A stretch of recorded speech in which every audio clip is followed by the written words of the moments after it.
बिस्मिल्लाहिर्रहमानिर्रहीम। ये हमारा है सेकंड पार्ट जो हम सेक्टरल स्टडीज़ कर रहे हैं पेट्रोलियम सेक्टर की और उस पर टैक्सेशन के इफ़ेक्ट की। अब हमने पिछले में पेट्रोलियम सेक्टर के बारे में सारा बताया। अब टैक्सेशन की बात करते हैं तो टैक्स में कंट्रीब्यूशन कितनी है पेट्रोलियम सेक्टर की। Significant revenue generated for FBR के लिए बहुत बेहतरीन जो रेवेन्यू जनरेट करता है। अगर हम बात करें कितना करता है तो rupees 151.86 billion domestic sales from petroleum में हमारा 22 और 23 में था। इसी तरह high revenue from import stage of taxes, जो कस्टम ड्यूटीज़ लगती है इंपोर्ट पे टैक्सेस और इनकम टैक्स हैं, वो उसमें 290.149 बिलियन टोटल कलेक्ट हुआ। इसी तरह हम अगर excise duty on fuel products की बात करें वो भी इंक्रीज़ हो रही है, और पेट्रोलियम डेवलपमेंट लेवी की बात करें वो भी क्रिटिकल लेवल से तक इंक्रीज़ हो रही है, जिससे गवर्नमेंट अपने सारे एक्सपेंसेस फिल करती है, क्योंकि नेशनल अवार्ड के तहत बाकी तो डिस्ट्रीब्यूट हो जाता है फेडरल गवर्नमेंट का ऑलमोस्ट सारे पैसे जो प्रोविंसेस में चले जाते हैं या डेट सर्विसेज में चले जाते हैं, तो गवर्नमेंट जो अपने एक्सपेंस चलाने के लिए पेट्रोलियम डेवलपमेंट लेवी से ही कलेक्शन करती है। इसी तरह जो टैक्स लीकेज है ड्यू टू अविजन एंड स्मगलिंग, ये बहुत बड़ा फैक्टर है, क्योंकि ईरान के बॉर्डर से बहुत ज़्यादा स्मगलिंग होती है, और उसके लिए मेरे पास बड़ी अच्छी सुजेशन है जो मैं एंड पे अपनी रिकमेंडेशन में दूंगा कि इस स्मगलिंग को हमने कैसे रोका जा सकता है। अगर हम इकोनॉमी में शेयर की बात करें, the petroleum sector contribute approximately 1 to 2% of the Pakistan GDP. Total Pakistan के जीडीपी में 1 से 2% तक का इसकी कंट्रीब्यूशन है। The growth of petroleum product remain 4.9% for the financial year 2024 में जो ग्रोथ रही इसकी 4.9% है। और Pakistan rely heavily on the petroleum product for its energy needs, जो total 60 to 70% of the energy mix जो है, ये जो हमारी इलेक्ट्रिसिटी प्रोड्यूस होती है पावर प्लांट से, वो भी ये पेट्रोलियम प्रोडक्ट्स की इसमें होती है, तो यूज़ होता है जो 60 to 70% होता है। The petroleum sector is a major source of government revenue. ज़ाहिर है गवर्नमेंट रेवेन्यू के मैंने जैसे आपको बताया है कि वो पेट्रोलियम डेवलपमेंट लेवी से ही ज़्यादा एक्सपेंसेस पूरे हो रहे हैं, बाकी तो सारा डिस्ट्रीब्यूट हो जाता है या डेट सर्विसेज में चला जाता है। This dependency impact on the trade balance. The petroleum imports contribute the large share of total import bill, 20 to 25% of the total imports। जितनी भी हमारी imports हो रही हैं उसमें मेजर जो कंट्रीब्यूशन है या मेजर जो import है वो पेट्रोलियम प्रोडक्ट्स की है, जो कि 20 से 25% तक इसमें इसका शेयर है। This sector directly and indirectly employ thousands of people. यकीनन आप अगर देखेंगे कि इसकी डिस्ट्रीब्यूशन पॉइंट से इसकी ड्रिलिंग से शुरू हो के पेट्रोल पंप पे डिस्ट्रीब्यूशन तक बहुत से लोगों को इसके एम्प्लॉयमेंट मिली हुई है, इंक्लूडिंग दोज इन एक्सप्लोरेशन पे है, रिफाइनिंग पे है, रिटेलिंग पे है एंड पेट्रोलियम प्रोडक्ट्स पे जितना भी यूज़ हो रहा है, बहुत सारे लोगों को एम्प्लॉयमेंट मिली हुई है। इसी तरह हम बिज़नेस ऑपरेशन की बात करें, मैन्युफैक्चरिंग और सप्लाई चेन की बात करें, तो इसमें exploring and production companies geographically survey and seismic data acquisition, exploratory drilling का काम करती हैं, फिर development of the production wells का काम करती हैं जहां से पेट्रोल निकाला जाता है। रिफाइनरी जो है वो refining process such as distillation, cracking and reforming of the produce various petroleum products बनाने की बात करती हैं। और जो OMCs हैं वो स्टोरेज का काम, स्टोरेज के बाद ट्रांसपोर्टेशन, ट्रांसपोर्टेशन के बाद distribution and refined petroleum to the end consumer तक ये पहुंचाते हैं। अगर हम petroleum products transportation by road, oil pipeline and airlines की बात करें, तो इसमें पेट्रोलियम की जो टोटल ट्रांसपोर्टेशन होती है वो रोड ट्रांसपोर्टेशन 74% तक रोड ट्रांसपोर्टेशन है, और पाइपलाइन से 24% तक है, जो कि कराची से शुरू होती है। और इसके 3-4 डिस्पोजल पॉइंट हैं, जैसे कि पहला शिकारपुर पे है, फिर मुजफ्फरगढ़ के भी करीब कस्बा गुजरात में है, फिर माछी के में है। तो इस तरह से उसमें जो डीज़ल के लिए इस्तेमाल होती है। रेलवे जो है 2% रह गया है। पहले सबसे मेजर ये रेलवे होता था, लेकिन अब रेलवे के फॉल के साथ साथ इसमें प्रॉब्लम आ रही है। अगर हम सप्लाई चेन मैनेजमेंट की बात करें तो ये बड़ी कम्प्लेक्स चेन है, फ्रॉम प्रोडक्शन टू रिटेल तक, includes pipelines, depots, retail stations, infrastructure limited है, increase the cost. Oil pipelines network challenges हैं क्योंकि पाइपलाइन जो काफ़ी पुरानी है। फिर tech integration for tracking the products को ट्रैक करने के लिए कि कहाँ से आ रही है, कितनी आ रही है, किस स्टेज पे हमने टैक्स लेना है, ये भी एक प्रॉब्लम है जिसकी वजह से स्मगलिंग के बहुत सारे इश्यूज होते हैं। Product theft and persistent issues के इसको सेव करना और चोरी से बचाना। Old refining techniques impact the efficiency, ज़ाहिर है रिफाइनरीज पुरानी हैं तो इन पे टेक्निक्स पुरानी हैं तो इसलिए भी इम्पैक्ट कर रही है। Upgrade for Euro versus compliance ongoing and capacity utilization at refineries की कि कितनी कैपेसिटी हमारे पास है। अगर हम स्टेप्स करें भाई, एफबीआर ने स्टॉप द टैक्स लीकेज के लिए एफबीआर ने क्या क्या स्टेप्स उठाए हैं, क्या काम कर रहे हैं कि किस तरह से ये जो टैक्स रेवेन्यू लीक हो रहा है, जो मेरा मेन मकसद है कि टैक्स रेवेन्यू को इंक्रीज़ करना, और इसी के लिए मैं अवेयरनेस देना चाह रहा हूँ पूरी पॉपुलेशंस को, और टैक्स को किस तरह से बढ़ाया जा सकता है इसकी बात करें तो एफबीआर ने उसमें क्या क्या लिए इनिशिएटिव्स, उसमें introduction of track and trace system, कि इसमें ट्रैक एंड ट्रेस सिस्टम के तहत चेक किया जाएगा कि कितनी प्रोड्यूस हो रहा है और कितना कंजम्पशन के लिए जा रहा है और कितना बाहर से स्मगलिंग के थ्रू मिल रहा है, जो पेट्रोलियम सेक्टर में सबसे मेजर इशू है स्मगलिंग का। तो फिर real time monitoring of the transactions, monitoring की भी हो रही है रियल टाइम के, जिसके ज़रिए डिजिटल इनवाइसिंग और इस तरह से होगा। और फिर third party audit for compliance जो है कि इनका ऑडिट करवाया जाएगा थर्ड पार्टी से, वो भी हो रहा है।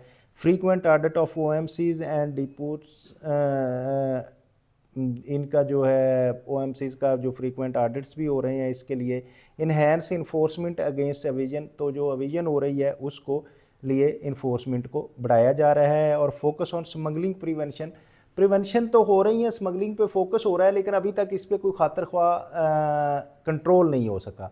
बहुत सारा हमारा जो ईरानियन बॉर्डर है उससे बहुत सारी स्मगलिंग हो रही है, जो स्मगल हो के पाकिस्तान के रेवेन्यू को बहुत बड़ा लीकेज हो रहा है कि उसमें ना तो सेल्स टैक्स हमें आ रहा है, ना कस्टम ड्यूटी आ रही है, ना उस पर हमें इनकम टैक्स आ रहा है। तो लेकिन हम जो एंड कंज्यूमर हैं हम उसका सारा चीज़ें पे कर रहे हैं, हम उसी रेट पे उसको स्मगल पेट्रोलियम को ख़रीद रहे हैं, उसी रेट पे हम लोकल को ख़रीद रहे हैं, उसी पे इंपोर्टेड को ख़रीद रहे हैं जिस पे इतने टैक्सेस पे हुए हैं।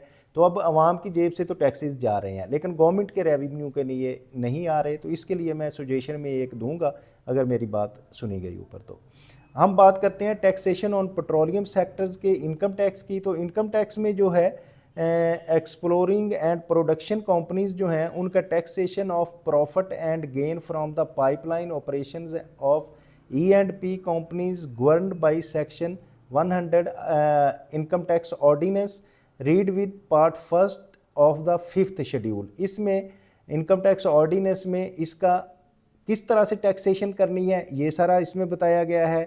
फिर deduction in respect of expenditure incurred prior to commencement of the commercial production allowed at the rate of 10%, इनको डिडक्शन दी जाती है in case of onshore drilling and at 20% in case of offshore drilling की, इनको 10% और 20% deduction भी दी जाती है। रॉयल्टी जो पेड की जाती है और payable to the government is also allowed as a deduction, उसमें भी दी जाती है deduction. Law also provides the deduction in respect of depletion allowance जो है वो 15% है इनका। Deduction is also allowed in respect of decommissioning cost as a certified by the chartered accountant, अगर चार्टर्ड अकाउंटेंट ने सर्टिफाई कर दिया है तो फिर उसको डिडक्शन जो है डी कमीशनिंग की भी दी जाती है। The profit of E&P companies determine is above taxed at the rate of 15% उनको चार्ज किया जाता है। कारपोरेट इनकम टैक्स जो है 20% है लेकिन E&P का जो 50% है। Is levied on profit and earning refinery as OMCs। अब हम टैक्सेशन ऑफ पेट्रोलियम सेक्टर्स में सेल्स टैक्स की अगर बात करें तो मेजर रॉ मटेरियल जो है इसका और क्रूड आयल वो है क्रूड आयल। तो क्रूड ऑयल के क्या करता है, the refineries import crude oil as a raw material which is zero rated, उस पर कोई टैक्स नहीं लिया जाता, ज़ीरो रेटेड है सीरियल नंबर 20 में of the 5th schedule of the sales tax act 1990। This said crude oil is processed in the refinery for production of petroleum products and by products. तो जो crude oil लाया जाता है, import किया जाता है, वो रिफाइनरीज़ को ज़रा कैश फ्लो बेहतर करने के लिए उन पे उसको ज़ीरो रेटेड 5th शेड्यूल के तहत कर दिया जाता है, और फिर रिफाइनरी उस पर प्रोसेस करती हैं। प्रोसेस करने के बाद उसका प्रोडक्ट्स जो मेन प्रोडक्ट्स और बाई प्रोडक्ट्स निकलती हैं। अगर हम रिफाइनिंग फिनिश प्रोडक्ट्स की बात करें तो इसमें मेजर फिनिश प्रोडक्ट्स जो हैं वो POL प्रोडक्ट हैं, जिसमें MS पेट्रोलियम है, हाई स्पीड डीजल है, कैरोसिन ऑयल है और लाइट डीजल ऑयल है। तो फिर इसके फर्नेस ऑयल और LPG आती है। अगर हम इनकी बात की जाए तो refinery supplies the POL products in the local market which is exempt under serial number 176 to the 6th schedule of with effect from 1st July 2024. Earlier the subject good were zero rated by SRO 320 of the dated this and applicable with effect from this. अब अगर हम furnace oil की बात की जाए, local supply is taxable at standard rate which is 18%, and however presently many refineries are exporting furnace oil owing to reduction of the demand in the local market. Local supplies in the tax rate standard rate is 18%, तो local supply जो है वो 18% है with effect from 1st July 2024। Earlier the both import and supply of the was at reduce rate 10% थी। इसी तरह अगर हम OMC's finish product sale tax की बात करें तो सेल्स टैक्स भी इसी तरह इन प्रोडक्ट्स पे 1 जुलाई से ज़ीरो रेटेड है। फिर इस पे ये है तो इसके भी सेम रेट हैं, साथ लुब्रिकेटिंग ऑयल है उसका 18% है, बाकी जो है वो सेम रेट्स हैं। FED की बात हम करें तो FEB लुब्रिकेटिंग ऑयल पे federal excise duty at the rate 5% है ad valorem and has been levied with effect from 1st July 2024 on lubricating oil while newly inserted serial number 63 of table 1 of the 1st schedule। Petroleum development levy जो है, petroleum development levy का क्या मकसद है? The petroleum development levy PDL in Pakistan is levy on the petroleum product that government collect and generate revenue. Basically ये government अपने expenses करने के लिए, फेडरल गवर्नमेंट के लिए इसको लगाती है और अपने एक्सपेंसेस बियर करती है। इसका रेट जो है करंट जो पेट्रोलियम डेवलपमेंट लेवी का रेट है वो 70 रुपीज़ पर लीटर है, both on petroleum and diesel. And जो गवर्नमेंट का टारगेट है, the target for the 2024 and 25 physical year is rupees 1281 billion which is an increase of rupees 321 billion from the previous year है। तो फिर हम अगर बात करें petroleum development levy is the part of petroleum products development surcharge ordinance 1961 के तहत लगती है। अब अगर हम प्रपोजल्स की बात करें लीगल अमेंडमेंट्स में तो क्या हो सकती हैं कि further strengthen the automation and technology integration. बहुत ज़रूरी है कि जब ऑटोमेशन हो जाएगी या टेक्नोलॉजी इंक्रीज़ हो जाएगी तो ऑटोमेशन की वजह से सारी इकॉनमी डॉक्यूमेंटेड हो जाएगी। जब डॉक्यूमेंटेड हो जाएगी तो फिर इसमें जो स्मगल्ड गुड्स हैं उनको कंट्रोल करना इजी होगा। इसी तरह expand the integration with the customs and bank के साथ इंटीग्रेट किया जाए ताकि जो स्मगलिंग का टोटल हमारे इंपोर्ट क्या हो रही है और सेल क्या हो रही है इसका भी चेक एंड बैलेंस किया जाए। Implementation of the special cells tax return, अगर पॉसिबल हो तो इसके लिए एक स्पेशल सेल टैक्स रिटर्न बनाई जाए जाके, जिससे हमें टोटल कलेक्शन का पता चल जाए, टोटल सेल्स कितनी हुई हैं और टोटल इंपोर्ट कितनी हुई हैं, स्मगल्ड गुड्स का हम कर सकें। इसी तरह review and rationalize the tax incentives दिए जाएँ, जो पूरा टैक्स पे करते हैं, जो इनवाइस से काम करते हैं, डिजिटल इनवाइसेस करते हैं, स्मगल को अवॉइड करते हैं, उनको इंसेंटिवाइज किया जाए। Introduce the tired PDL mechanism and tracking the smuggling and black market operation, जो सबसे इम्पोर्टेंट चीज़ है कि इसमें स्मगलिंग को रोका जाए और इसको ट्रैक किया जाए। टैक्स वाइज मेजर्स की अगर हम बात करें तो tax rebate for furnace oil usages की, फर्नेस ऑयल को यूज़ करने पे टैक्स रिबेट है, एग्जाम्प्ट है। Uniform sale tax for all POL product, तो तमाम प्रोडक्ट्स पे सेल टैक्स जो मेन है। Review FED on lubricating for industries, जो इंडस्ट्रीज़ के लिए, ताकि इंडस्ट्री को ज़रा बूस्टअप करने के लिए रिव्यू किया जा सकता है। Encourage the usages of local refinery product, तो इंपोर्ट के डिपेंडेंसी कम करके लोकल रिफाइनरी पे ज़्यादा आया जाए, ताकि लोकल हम अगर करेंगे तो हमारा बहुत सारा रेवेन्यू भी बचेगा और हमारी लोकल जो इंडस्ट्री है वो भी बूस्ट करेगी। तो अब इफ़ेक्टिवनेस एंड चैलेंजेस क्या हैं। कम्प्लेक्स सप्लाई चेन है इसकी, कि ड्रिलिंग से लेके आगे तक। The intricate nature of the petroleum products distribution makes the monitoring is difficult, तो इसी वजह से स्मगलिंग हो रही है। इनफॉर्मल मार्केट एक्टिविटीज़ जो हैं, presence of unregistered entities and smuggled undermine tax collected efforts जो हैं, ये भी मेन मेजर है। टेक्नोलॉजिकल लिमिटेशंस की हम बात करें तो गैप है in technology infrastructure hinders full implementation of digital monitoring system, तो ये यकीनन एक गैप है कि इसको हमने टोटल जो है इसका मॉनिटरिंग हमारी नहीं हो रही, जिसकी वजह से स्मगलिंग बढ़ रही है। अब अगर मैं बात करूं रिकमेंडेशन की, जो चैलेंजेस हैं पेट्रोलियम सेक्टर को, अगर रिकमेंडेशंस मेरी अपनी हैं, इसमें अगर अमल किया जाएगा तो दैट इज़ गुड, अगर नहीं किया जाए तो FBR बेहतर समझता है, लेकिन पॉलिसी मेकर बेहतर समझते हैं। लेकिन जो मैं अपने तौर पे कर रहा हूँ, तो एक तो इम्प्रूव किया जाए आउटडेटेड रिफाइनरी टेक्नोलॉजी को, क्योंकि रिफाइनरी टेक्नोलॉजी बहुत पुरानी है, जिसकी वजह से इनकी एफिशिएंसी कम है। इसको इम्प्रूव करने की ज़रूरत है, क्योंकि सारी दुनिया अब ऑटोमेशन पे आ रही है और सेंसिटिव मशीनरी लग रही है, तो इसकी एक तो ज़रूरत है, जिससे सेफ्टी भी होगी। Reduce high import dependency which increase the cost, क्योंकि हमारा मेजर रेवेन्यू जो है इंपोर्ट में, हमारा बिल जो है 20 to 22% जो है वो पेट्रोलियम प्रोडक्ट्स पे चला जाता है। तो अगर हम कोशिश करें कि डिपेंडेंसी हमारी हो लोकल प्रोडक्शन पे, लोकल हम अगर ड्रिलिंग बेहतर करें, लोकल अपनी एक्सप्लोरेशन बेहतर करें, प्रोडक्शन बेहतर करें, और फिर लोकल रिफाइनरीज की पे डिपेंड करें, और यूजेज को हम कम इस तरह से कर सकते हैं कि हम जो है एनर्जी सोर्सेज दूसरी तरफ भी चले जाएं, जैसे कि सोलर एनर्जी वगैरह को, तो उस पे हम करेंगे तो फिर हमारी लोकल पे डिपेंडेंसी होगी, जिससे इंपोर्ट बिल हमारा कम होगा और हमें रेवेन्यू बचेगा। फिर हम करें, मैंने जैसे अभी बात की कि shift to other energy sources like solar et cetera for the environment obligation strain and resources के, एनवायरनमेंट के जो हमारे ऑब्लिगेशंस आ रही हैं उससे बचने के लिए पेट्रोलियम प्रोडक्ट्स की वजह से हमें एनर्जी के दूसरे सोर्सेज पे जाना चाहिए।